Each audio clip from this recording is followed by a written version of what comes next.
Oklahoma's 1st District congressional candidates crammed a lot of campaigning into their respective schedules today. Republicans Tom Cantrell and Frank Keating will be tested against each other in tomorrow's primary. The candidates met for their final debate today at a Kiwanis Club luncheon.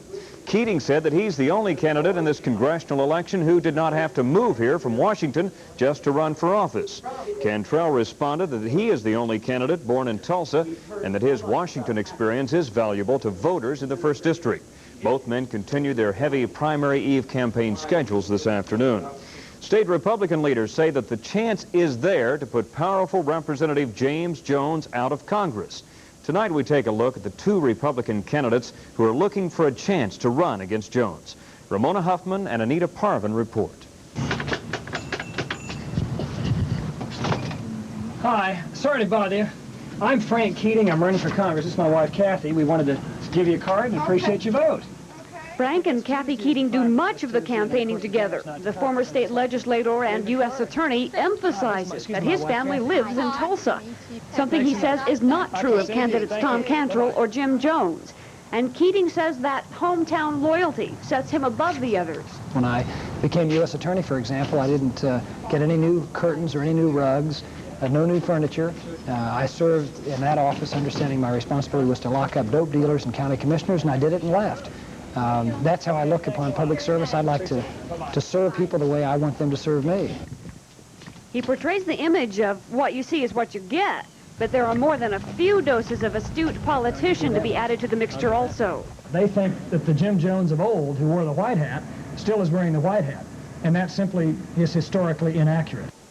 During this long campaign, Keating has always viewed James Jones as the real enemy. Keating charges Jones with being the single biggest stumbling block to the president's program of economic recovery. And Keating falls directly in line with the president's view that the deficit cannot be licked with tax increases. The deficits will take care of themselves as long as we do some serious surgery with the system coupled with the growth that we're experiencing. For example, we need a balanced budget amendment to require that the Congress live within its means. We need a flat tax to broaden the tax base, to bring in the underground economy. Many of those tax views are shared with primary opponent Tom Cantrell, and in fact, Keating generally minimizes any differences with Cantrell, saying only that his opponent's attitudes are too rigid to be effective in Washington. Anita Parvin, Channel 6 Eyewitness News. Hello. Hello. Tom Cantrell. I'm Ramona Huffman. Tom Cantrell says there's plenty of difference between the two candidates that Republican voters will consider for the 1st District nomination. Frank supports handgun registration control, and I oppose that strenuously. I believe we should protect that Second Amendment strongly. Frank doesn't support the president's position on prayer in the classroom, and I do support that position very strongly. And Frank supports the bailout of communist and third world countries through the International Monetary Fund, and I don't. Now, there are lots of other issues, but I think what that points to is a mindset, an approach to government, and an approach to representing the people, which I think makes a clear distinction for the people to decide tomorrow. Those are the points Cantrell is trying to make in the final hours of the primary campaign. At a South Tulsa shopping center, he's passing out the printed word and even audio cassettes. 5,000 tapes. Let me leave it out. Here's a couple of those. 5,000 of these tapes that have a message from me to the voters. Cantrell says, contrary to some of his opponents' claims, he is a native Tulsan and spent the first 26 years of his life here before working in Washington with the late Senator Dewey Bartlett and on Capitol Hill in a career that included being a Deputy Assistant Secretary of Energy. That's a plus, Cantrell tells voters, adding he wouldn't be the typical freshman representative. Some have called Cantrell a conservative's conservative. William F. Buckley supports him, so does Nick Pack. The National Conservative Political Action Committee has endorsed our campaign, yes.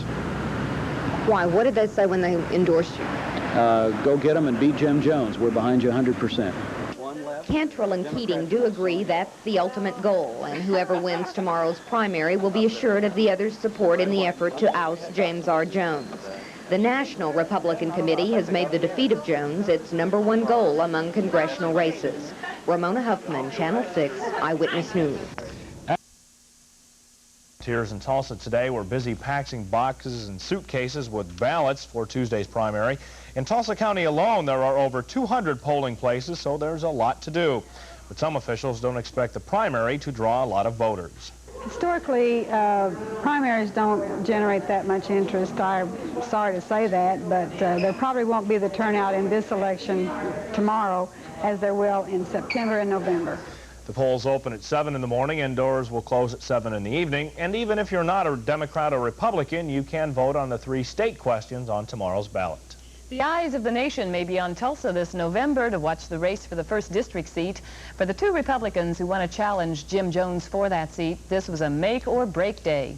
Frank Keating spent his day preparing for tomorrow's primary election and trying to pull together a few extra votes in his campaign against fellow Republican Tom Cantrell. Keating says he'll win, but he doesn't know what the margin will be.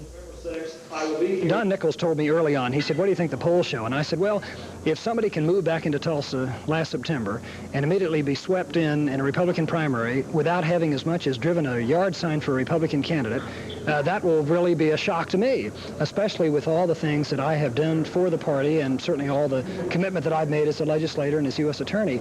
And Don said, just remember this, win by 1 vote and that's all that matters. Keating says he's hoping for a landslide, but notes that anything can happen in a primary. For Keating's primary opponent, Tom Cantrell, today was also a time for handshaking and speech-making. News 8's Lauren Farr reports. For nearly 300 days, Tom Cantrell has been on the campaign stump. This Kiwanis luncheon was the last big stop on the primary trail. There were hands to shake and a recorded campaign message handed out by an aide. 5,000 of these cassettes and 16,000 pieces of mail have been distributed in the last few days. Thank you. Good afternoon. And it is Cantrell has been tagged as an outsider who hasn't lived in the district for 10 years. Defending his experience as a conservative lobbyist and Energy Department official was the first priority of his speech. While in Washington, I got a lot of training. I learned a lot. I figured out what they're doing up there to us out here. And I'm ready to go back up there and do a job for you. Cantrell is predicting victory Tuesday. A little over 54% with a victory, and that'll be, I think, go down in history as probably the greatest political upset in the history of the state of Oklahoma. And he's counting on strong support from conservative Republicans. So here's some information, kind of gives you an idea of the differences between Tom Cantrell and Keating in some of the stands. Cantrell is relying heavily on volunteers like 34-year-old Ann Tanberg, a first-time political activist. She's anti-abortion, pro-prayer in schools, and wants the most conservative Congress elected. Tanberg says that is why she's buttonholing friends, trying to convince them to vote for Cantrell. Cantrell has about 250 volunteers handing out literature during this stretch drive of the election. Despite Cantrell's prediction that he's going to win, he realizes it's going to be a close election, and he's hoping these last-minute efforts make the difference. Lauren Farr, News 8, Tulsa.